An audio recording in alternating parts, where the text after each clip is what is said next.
righty, good morning. And I made an introduction, but again, if you missed it, we have today Carol Ann Bozarth with Key Mortgage. She is a lender extraordinaire. Today, she's going to talk to us about how buyers can win in this tight market. She's got great tips, so stay tuned. First, we're going to talk, though, about why it's a great market and what to know. I should first, before I get into stats, though, say hi to everybody. Good morning. Good morning. I spent the weekend showing some buyers houses all over the North Shore. And by God, there were lineups for showings. People were waiting outside to go in for their allotted time. It's busy. Wow. Okay. Let's go to the stats and show us that the numbers back up my experience. Okay, here we go. All right, so first I wanted to talk good news. Chicago's housing market is really strong. We have gone since the low of 2012 with a median sales price of $311 up to, as of January of 2021, $440,000. So it's been a magnificent run, guys. And I'm showing you the area. This is what we call the Chicago lakefront communities. Now, this has happened both with condo sales and with single family. I'm going to show you both quickly. Don't want to waste too much time here. Here are condo sales. The median sales price is $398, up 6.1% versus January of 2020. Wow. Whoops. Didn't mean to make it blue there. Home sales, $1,050,000 is the median sales price in the market area. Of course, everybody knows that's going to vary by neighborhood. Our total volume in 2021 was off a little bit. I think a little bit of it is the effect of the loop and near north, and of course COVID, but we did come back strong. And if you look, to only be off 3.3% when we were off, basically for 6 weeks during the shutdown, I think is really terrific. Here is where we start to get interesting, guys. If you look at January 2021 versus January of 2020, the number of properties that went under contract is up 31%. Last night was the Super Bowl, and we always say that Super Bowl Sunday kicks off the spring market, but check it out. We have been well underway before the Super Bowl, with the number of properties declining since September. They've picked up a little bit in January, but still they're only 5228. So that translates into a supply of 5 months overall. And again, I show this to you every week, but let's say it one more time. Near North and Chicago Loop have high inventories, and that's what's keeping us at that 5-month inventory overall. But Lincoln Park is 4.2, Lakeview is 3.5. And then as we get to some of the outlying neighborhoods, it's even less. Westtown is 2.5 months of inventory. Albany Park is 1.4. Avondale is 1.8. That's basically no properties on the market, people. Nope. And then if you look at single family homes, Lakeview is only 3.5 months worth of inventory. The reason it was a little bit higher in the 2 slides ago is because of the condominiums in Lakeview. But if you look at the single families in Edgewater, only 3 months worth of supply. Lincoln Square, 2.3, and North Center, 1.8. It is insane. So that's it. In a nutshell, that's why we're talking about this overarching topic over the next couple of weeks about how to win in a hot market. And the first place to start is with your pre-approval, with your lender. And that's why we invited Carol Ann to be on with us today. So welcome, Carol Ann. Thank you. Yes. Going out without a pre-approval letter in this market is pretty much going to send you back home with your buyer empty-handed. That's for sure. Yeah. And, I think starting out with, making sure when you have your client and you guys are going out that they actually having the conversation with your client, not so much that they've talked to a loan officer, because some of your clients will say, oh, yes, I'm in contact with with a lender. It has to be more than in contact in order. And this is, because I'll have conversations with clients, maybe 2 or 3, before we get to the nitty gritty of getting documents. What you want to know is your lender ready to issue that pre-approval, which means do they have all of the current, income and asset and credit and all those things? That's what you actually need for the pre-approval letter. So, digging in deep and making sure that if you don't physically have the letter yet from the lender, that that the lender has all those documents ready to go, uploaded and verified before you take them out. Do you find that buyers come to you pretty much thinking they know what they can afford to spend? Well, most people are poking around on the internet, looking at properties even before they contact you, and they often go to that little mortgage calculator themselves, and they try to figure it out. I think one of the interesting things is, people will typically qualify for way more than what they want to spend. So the real question becomes, what do you want your monthly housing payment to be? Because as you guys know, in the city of Chicago, you could say, okay, I'm qualified for $500,000, but I want my monthly payment to be, $4,000. Well, taxes and HOAs can take you way out. So I think one of the things focusing on is not so much the purchase price, but guiding the buyer to what's realistic for their monthly budget that they want to spend.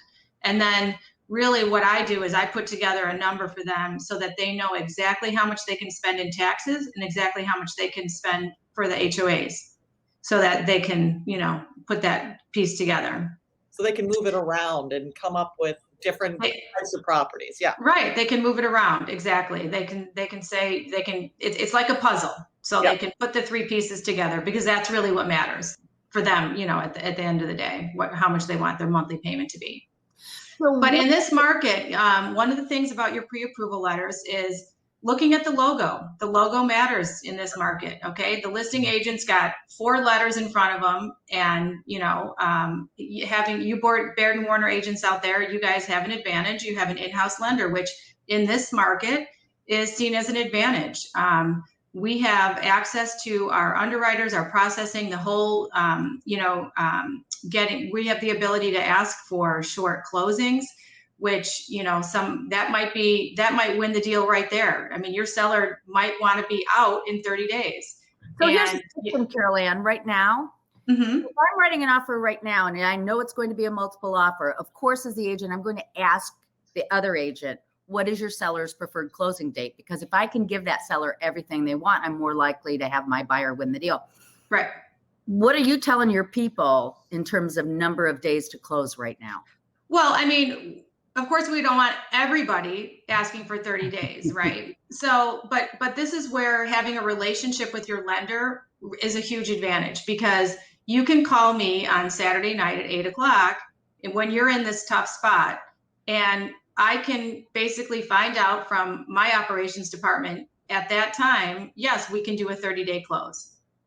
So that's, and that is an advantage, the 24/7, the access that you guys have and that our clients have to us, having a lender relationship like that, where that will win the deal for you. Because and a big bank or an online lender is not going to have those relationships to get that deal done. Is that what I mean? Well, not only that, no, and not the availability to pick up the phone and call me on a Saturday night. I mean, you guys are putting these deals together all, at all hours. It's not just Monday through Friday. So you need to be able to get that question answered from me. And I've had clients for whom that's been enormously calming, a source of great comfort, that the panic attack at 5:00 on a Sunday, instead of having to wait until 9:00 in the morning on Monday to address it, has been huge, because then they can like, okay, it's in process. I know what I need to do. Yes, absolutely. Absolutely. One of the other things that I know that we're doing at Key Mortgage, and, for other agents that are listening, ask your lender to proactively call the listing agent. I've called listing agents when I know it's a multiple offer, and, I just say, hey, listen, these buyers are great buyers. I tell them a little story about them, just anything, any other little piece of information that I can provide, tell them, listen, I've reviewed all their documents, and this deal is not going to fall through. And this is why, X, Y, and Z. So. And that's also helpful in this market where it's tough, where people make cash offers, because you're going up against somebody who's going to say, I'm not making it contingent on getting a mortgage. Having us be still contingent, because you got to protect your client, but you calling them, making the listing broker understand that we're almost as solid as all cash. Exactly. And I'll tell you that the listing agents, they really appreciate it. I mean, I think, looking and putting yourself in that shoes, right? On the other side, it's like, wow, this person took the time. I didn't actually have to chase them down, and, they're not answering their phone. And that's what you hope for, right? You hope that you're going to win the deal because they're trying to chase the other offers lenders down, having to pick up the phone. And look, you look great now because your lenders actually proactively called them just to tell them that, to reassure them. Yeah. Mm-hmm. So right then and there, your offer goes to the top of the pile. Yeah. That's what you want in this market. The other thing too is in this market, sometimes when you start having to keep going up and up and up, and you're in a negotiating stalemate. Just reminding your clients, they might get hung up on, I didn't want to pay more than $320. I said I wasn't going to pay more than $320, and now you're at this, reminding them that $10,000 is roughly $40 a month in their mortgage. And so, and sometimes it's over $5,000, so just reminding them that, because they get hung up on the $10,000 number, and just breaking it down and backing it out and saying, I mean, it's Starbucks money. That's right. Some people need their Starbucks. So yes, right, exactly. But I mean, it's the same. They spend more in coffee, and it could be their dream. They could, be walking away just because they said, I'm not going to pay more than $320. And, and as inventory is so low, what that is, then you got to start all over. And it's like, wow. And I've had several clients that have lost out in the last couple weekends, and she finally got one yesterday. And yeah. So that's a happy ending. And so that's a good story. But well, the other part of this too, Carol Ann, is the fact that interest rates are so low, so that even if you pay a little bit more, the affordability is such based on the interest rates that you're better off buying today than waiting 6 or 8 months from now. Wouldn't you agree? Oh, absolutely. Absolutely. I mean, we could do a whole nother show about that, but these rates are not going to stay low forever, people. And it's like, I think we've kind of gotten, a little bit comfortable, and, now is definitely the time. Excellent. So tell us so we've sent our buyers to you. Yep. To get the pre-approval, to get going. Yep. What do you do? What do you tell them? What happens so that they walk through the process? Okay, so the first process is that initial phone call, which is, it's basically getting the story. What's your story? What are you looking for? How much you want to spend? What do you, kind of tell me where you're at. And that initial phone call too is starting to build that relationship, the personal relationship that is going to make them feel comfortable, know that they've got access to me 24/7. And so then we basically talk about all that, and then they fill out the online application. And then, the thing is being ready. So and I tell them, if you're going to go looking, you need to get these documents, because what happens is you think you're not ready, you go out and you start looking, and you find the place. And then you have to call me, and then it's like, okay, I should have gotten you the documents. So now I just right in this market, right? So I just, from now on, unless they're saying I'm not going to buy for a year, then those documents are going to be outdated. So we're not going to do that. So so we gather asset documents, income documents, run credit, and that's it. Those are kind of like the three big things. And once I have all of that uploaded into my system, I just verify everything. And then, the biggest thing is running the numbers through our automated underwriting system, which I don't even know if you guys knew that we did that. But for conventional loans, we have to get approval. And once we get approval, then they're good to go. Well, so, a lot of people view the I have to get my documents together as a huge hurdle. Now with almost every kind of document online through your bank's website, you can start just, telling them how easy it is to pull this information together. And people, if you're starting to think about, I need to get a mortgage, start uploading your tax returns for the last 3 years. Start making electronic copies of these documents so that you can just shoot them. Do we have a portal that is private, that is safe for them to send their documents to you? Yes. So I always say in our system, and I call it our online secure portal. I don't call it an online application, right? Because that's not really what it is. So they have the ability from my email. All they have to do is click a button that says apply now. They click that button. It takes them directly to the secure portal where they create their own login, and they do everything from there. They upload all their documents. It's very user friendly, and people love it. And it takes 10 minutes to fill out, the information, and then I give them a list of, and I don't overwhelm them from the beginning, right? Because this is the pre-approval stage, and as we all know, getting a mortgage is not fun. But I try to make it, as fun as possible and as seamless as possible. So I only get the 3 documents that I need at this stage.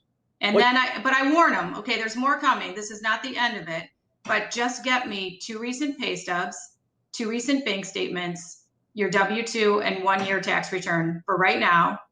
Let me look at everything. And if the numbers are tight, then I'll say 2 years of tax returns. And then we run credit.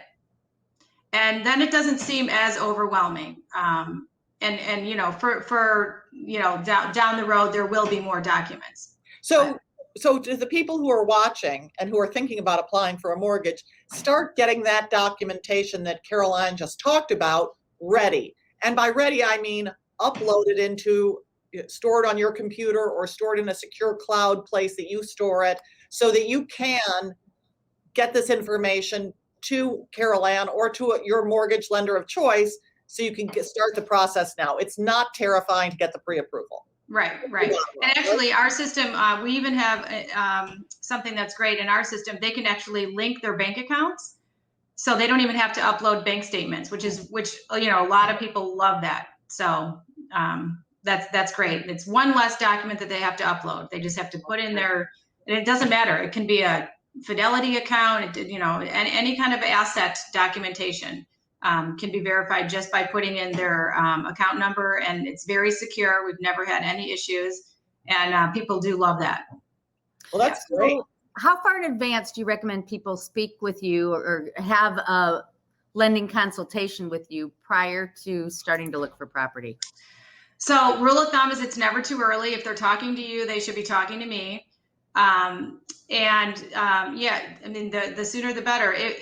Like I said, if they're not at the stage where we need to collect documents, it's still good to have the conversation so that they understand the process of getting a mortgage. They understand what range they should be looking in. And then, obviously if they're really ready, then the sooner the better. So it's never too early. One of the things we've been hearing about is how crazy low the rates are, but those crazy low rates aren't for everybody. Can you tell us who qualifies for the really best rates and who qualifies for the good rates, but not the really best rates? How do you guys figure out what rate a buyer is going to qualify for?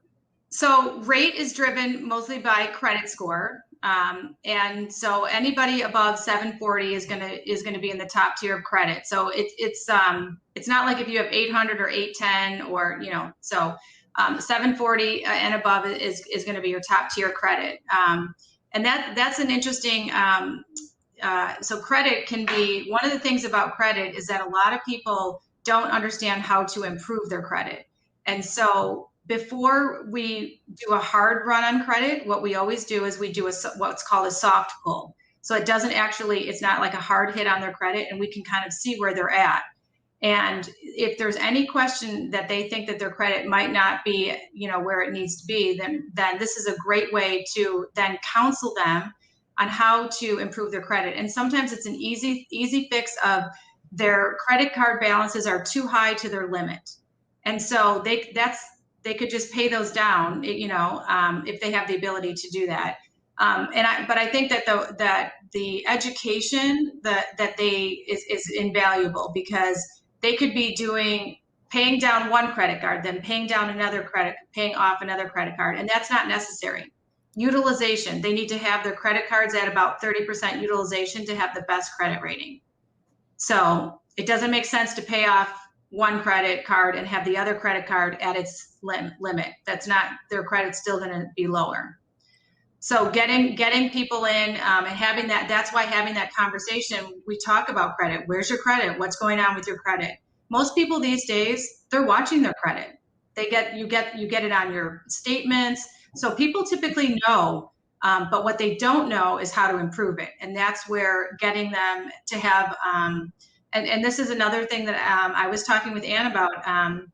Sometimes you have buyers and they're first-time buyers, and they might be intimidated by using the word, I want you to go get a mortgage pre-approval. That word pre-approval, they're not ready for a pre-approval. They don't even know if they're ready to buy. So using the word, I have a lender who will give you a mortgage consultation, just like you guys do buyer consultations.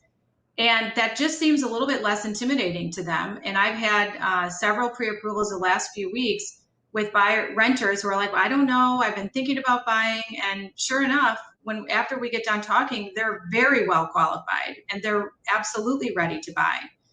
So using the word, you agents out there that, have buyers that are renters that they're on the fence, just use the word, have a mortgage consultation. Yeah. And maybe they'll pick up the phone and call me. Whereas the word pre-approval, they may not. They might say, I'm not ready for that. Let's talk quickly down payment. Don't you find a lot of people think they need 20% down when in fact they really don't, do they? Yeah.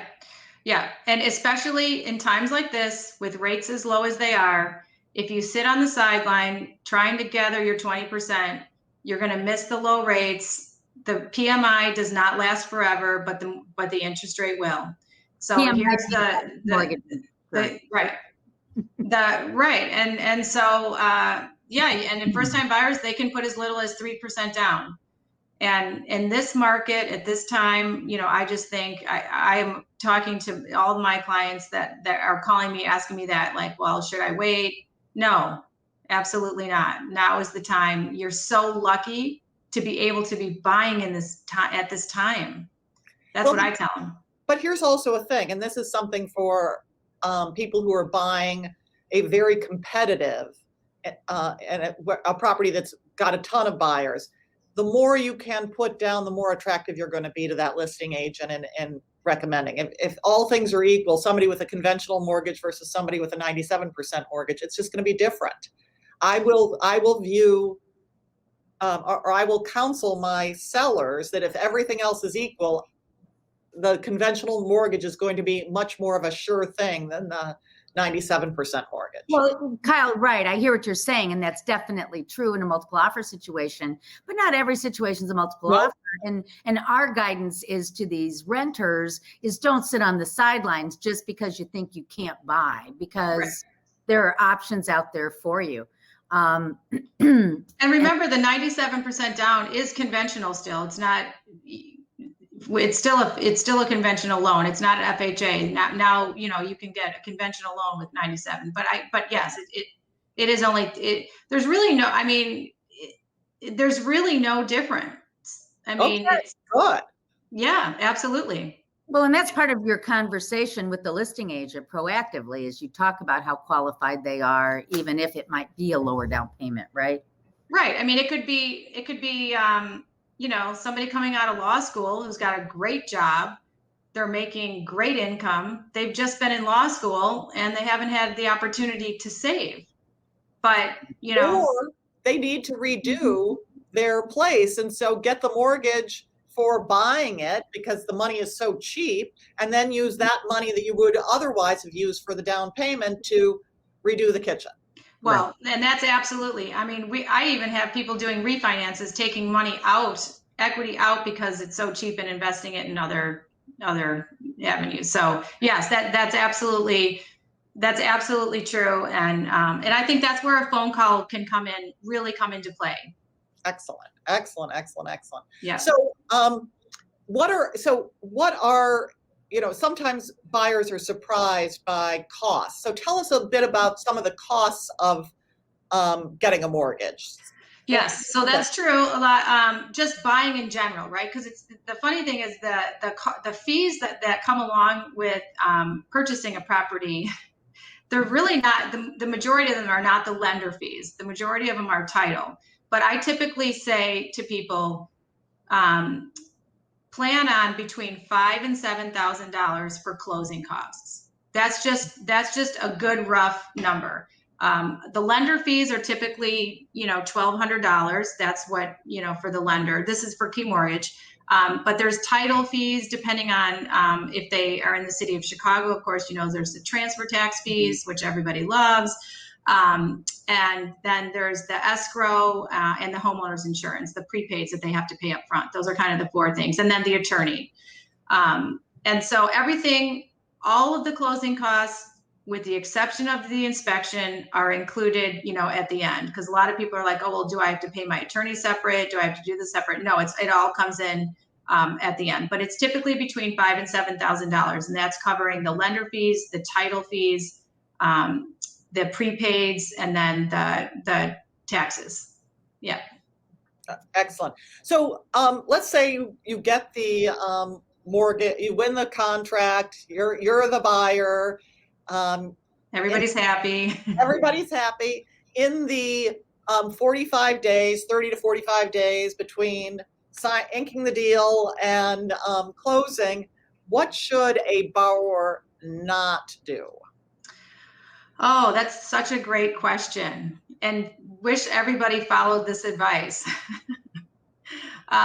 Basically, we tell them, don't do anything don't move money around, don't don't open any new lines of credit, including, a Home Depot card. I just had a couple call me over the weekend. My husband opened up a Home Depot credit card to save $75. It's like, that's not going to kill the deal. But yes, the rule of thumb is don't buy a car, don't buy anything, don't open any.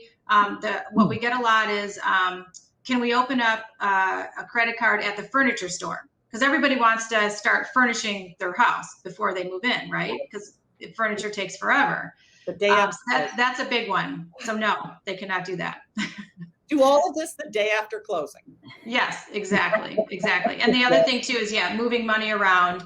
It just makes things more complicated. So we basically just, kind of for the next 45 days, just live a very simple financial life. So it was funny because one of my clients decided to make things easier for closing. He would move all of his money from various accounts into one account so that the wire transfer on closing was easy. And all it did was create chaos. Instead of having 3 wires, which would have been fine, right. The whole thing had to be fixed at the last minute. It was chaos. So yeah. Do not do that. We're up against our end, but I have 2 questions before we finish up. The first one is, we talked about closing costs. Do you see buyers putting in the contract that they would like a credit toward closing cost? And is that something that they can do to help pay for the costs of these $5,000 to $7,000?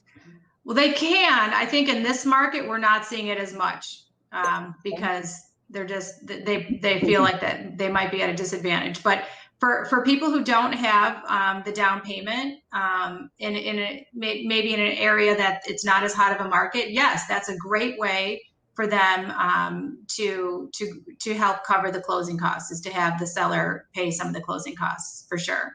And the other thing too is reminding them that especially in Cook County, the taxes are paid in arrears. So as we all know, the seller is going to have to, right now, if they're closing right now, they're going to get, if they're closing they're going to get 9 months worth of taxes.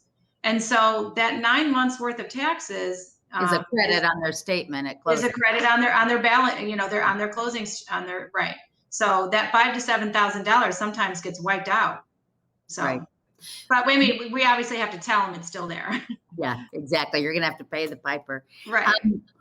The last question is, and I don't want to spend a lot of time on this, but you all have some interesting other programs available to buyers, right? Yep. Such as doctors, or why don't you tell us a little bit about some of the special things Key has? So we don't actually do the physicians loans. Those are done, I believe, U.S. Bank. I'm not sure who does the physician loans, but no, so we don't do that, but we have FHA, we have VA, we do the IDA program, which is the down payment assistance program. Okay. They just came out with a great new program that's combining a mortgage and also paying off student loans. So it's a very interesting program. And they literally just opened that up. And I'm not sure how much funding they have for that program, but we just heard about that a couple weeks ago. So and there's requirements, but what an interesting concept that will allow somebody to buy a home and then wipe out their student debt. I mean, it's amazing, and that's through the IDA program. That's huge. Yes. That's a wealth creator right there. I know, right? Oh, yes. Unbelievable. Yeah. I know. I feel like we just scratched the surface on all the things that there is to know. But on the other hand, I want our viewers to understand that they don't have to know all this information. Right. All they have to know is how to find you. And so I can't thank you enough for being on the show with us this morning. Absolutely. And, we love sending our clients to you because you take such good care of them. Everybody, thank you for watching Monday Morning Coffee with Kyle and Ann. We have had such a great conversation with Carol Ann Bozarth, and we highly recommend you speak to her. And when you go into our Facebook comments and you go into our YouTube comments, you're going to see contact information for how to reach her.